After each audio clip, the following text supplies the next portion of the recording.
Thankful Thursday. Welcome.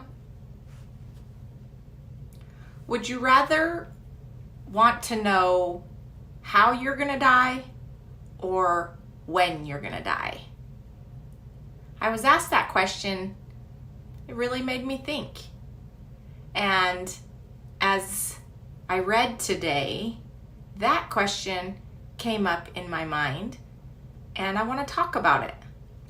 My name is Wendy, and this is Elizabeth Inman Ministries, and this is my new nugget. We're going to be looking at the 1 Year Bible, and today is August 20th, 2026. And we're looking at Esther today.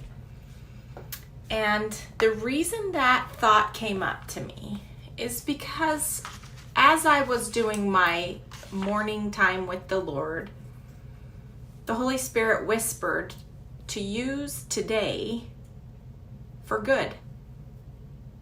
He instructed me to use today for good and to find ways to seek Him and walk in holiness before Him. He also encouraged me to do His will and let Him direct me. If I will do this, I will see the great blessings unfold before my very eyes. Walk faithfully and intentionally today. So he's basically saying that if I will use today for good, if I will focus on the Lord and let the Lord guide me, and I'm walking in His will, that I will literally see blessings unfold before my very eyes.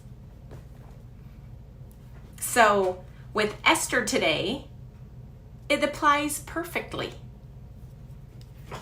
And the reason I thought about the question I asked at the beginning is because when I heard that a little while back, I thought, well, I probably wouldn't want to know either one of them.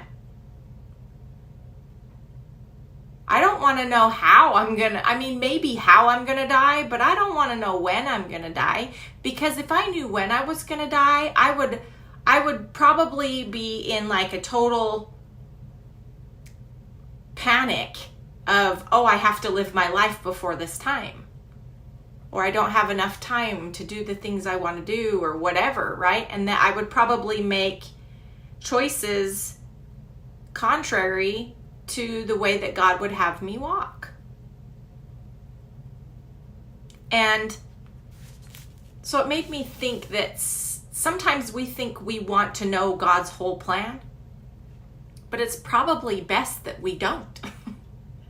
It's probably best we don't know how we're going to die. It's probably best that we don't know when we're going to die, right? But it's also for good. Sometimes it's probably best that we don't know how God's going to achieve or accomplish something good in our lives, because we might mess it up somehow. And so I think of Esther today. Throughout the whole story of Esther,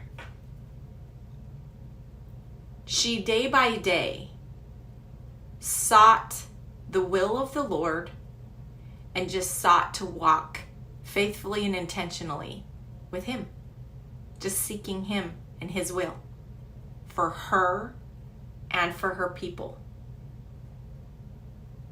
And I think of us, that we need to be seeking God faithfully and intentionally every day for us and our people, our families, our friends, those that we steward over, those that we are around or influence, or even if we don't influence them, those that are watching, that we set an example for, even enemies. Haman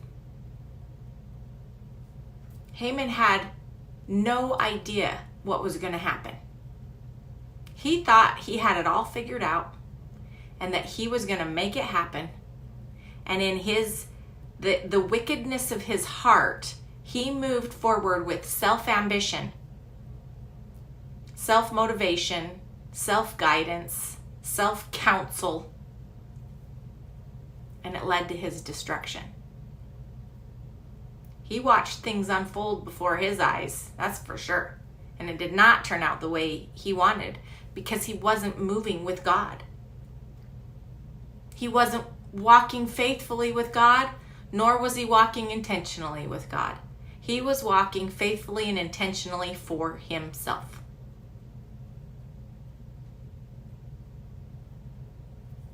What about Mordecai?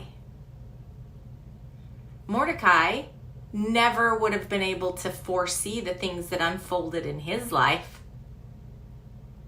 He would have probably never dreamed that he would become the prime minister of Persia. And that he and Esther together would save the Jewish people. He was just a lowly servant, essentially, working at the gate. So never underestimate who you are, your station, your position, or the power, authority, or the calling and purpose that God has on your life. It doesn't matter where you are now. We don't know what's coming ahead of us. But what I do know for a fact is God promises over and over again that if we are faithful to him, he will be faithful to us. That he is preparing our tomorrows. He's setting up our tomorrows for our good. That he has a plan and a purpose for our lives. That he wants to bless us and prosper us. Plans for good.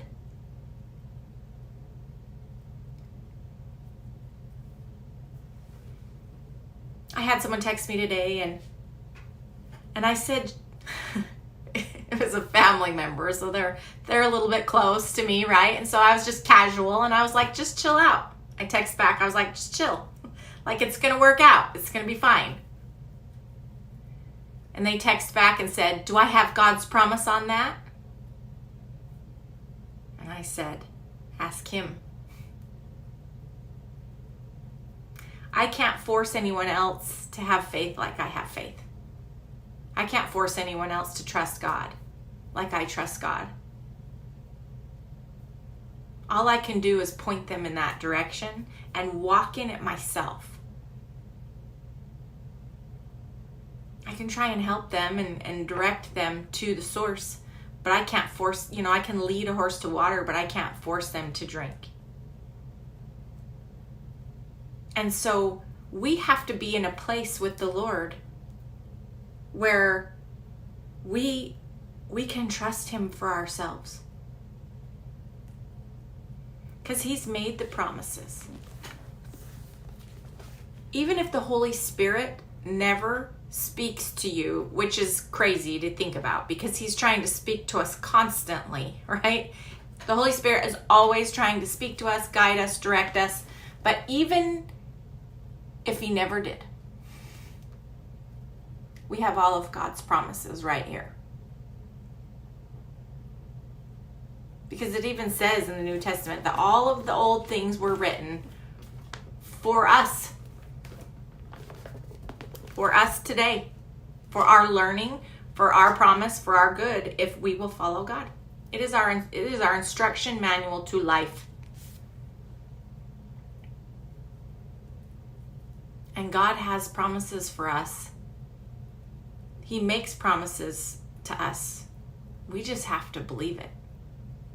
And we don't have to know how we're going to get there. We don't have to know when we're going to get there. We just have to trust that we're going to get there. We have to just trust him and believe it. If he has made us a promise that you will have this blessing, then we just walk in that no matter how long it takes or what we have to go through to get it.